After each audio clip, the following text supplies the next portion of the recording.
बहुत ही सुंदर स्त्री, बहुत सुंदर स्त्री,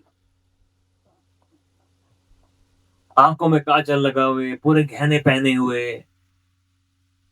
ऐसे बिल्कुल सज धज कर, ऐसी स्त्री कभी पूरे गांव में किसी ने नहीं देखी। इतना प्रेम टपक रहा है उस स्त्री के मुख से। वो आई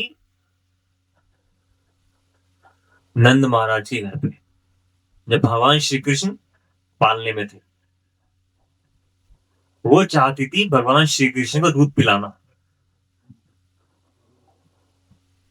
बहुत सुंदर थी और किसी ने रोका भी नहीं। इतनी सुंदर स्त्री आई है, इतनी अच्छे से बात कर रही है, इतनी ममता है इसके हृदय में, तो कौन रोकेगा? पिला दो बच्चे को दूध।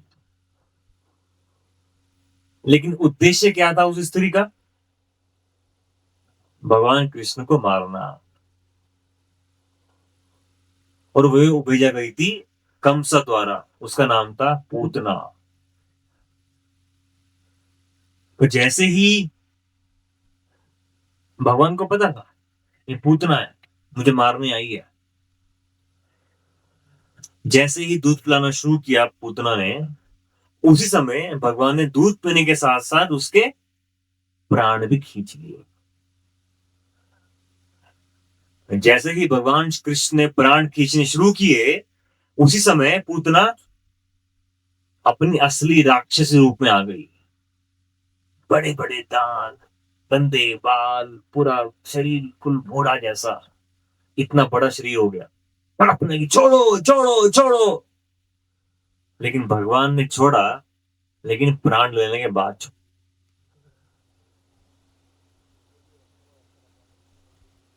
अभी देखो, इसकी भी एक कथा है कि स्त्री कहां से आई, यहाँ पे पूतना कैसे बनी।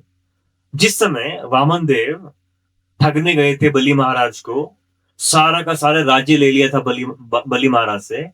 उस समय बलि महाराज की जो पत्नी, उसकी माता थी, वो सब कुछ देख रही थी। जैसे ही उस छोटे से बच्चे को देखा, उनके मन में आया कि काश मेरा भी एक ऐसा बेटा होता। लेकिन बहुत गुस्सा भी आया कि मेरे बेटे का सारा राज्य लेके चला गया है। तो बहुत शत्रुता डेवलप हो गई उस वामन देव के प्रति, और बस एक ममता भरा स्नेह भी आ गया। दोनों एक साथ आ गए। तो क्या बन गई अगले जन्म में? पूतना। और भगवान ने भी, अब भगवान का मन देखिए, भगवान ने क्या सोचा होगा। अगर आप होते, आप इतने शक्तिशाली होते कि कोई आपको पूतना मारने आई है और आपने उसका जीवन समाप्त कर दिया, आप क्या सोचते मन के अंदर?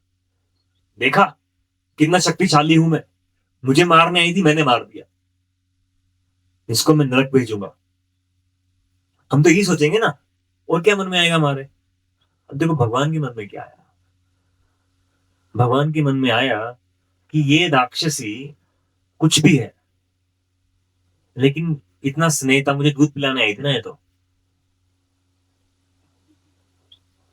दूध पिलाने आई थी, इतनी माँ की ममता से आई थी, तो मैं इसे अपनी माँ का दर्जा ही दूंगा।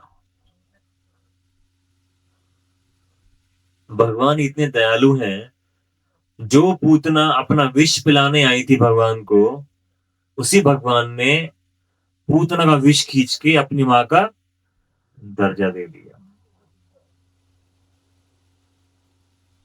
ये है भगवान का करुणामयी नैसर्गिक व्यवहार। किस तरीके से भगवान सिर्फ अच्छा ले लेते हैं, बुरा छोड़ देते हैं।